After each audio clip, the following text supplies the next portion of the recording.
Hi friends, NSS SNDP ഐക്യം നല്ലത്, വളരെ നല്ലത്.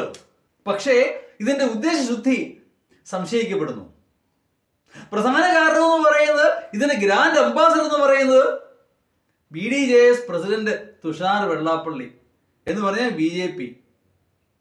സിമ്പിൾ. BJPയിലേക്ക് ഒരു പാലം NSSലൂടെ SNDPയിലൂടെ.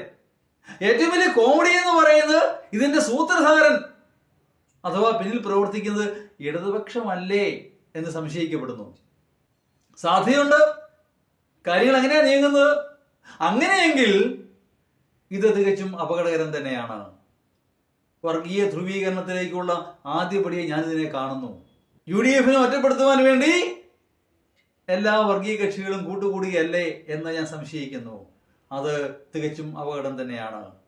കാരണം ഗവൺമെന്റുകൾ വരും, മാറി മാറി വരും. അത് സ്വാഭാവികമാണ് ഏത് സംസ്ഥാനത്തും, പ്രത്യേകിച്ചും കേരള സംസ്ഥാനത്തിൽ. പക്ഷേ വർഗീയത എന്ന് പറയുന്നത് തീക്കൊള്ളി കൊണ്ട് തലചൊറിയുന്ന പോലെയാണ്. നമുക്കറിയാം, NSS SNDP ഒക്കെ മുൻപും ചോദിച്ചിട്ടുണ്ട് പലപ്പോഴും പല കാര്യങ്ങളുടെ പേരിലും. പിന്നെ തല്ലിപ്പിരിയുകയാണ് പതിവ്. അവർ രാഷ്ട്രീയ പാർട്ടി വരെ ഉണ്ടാക്കി.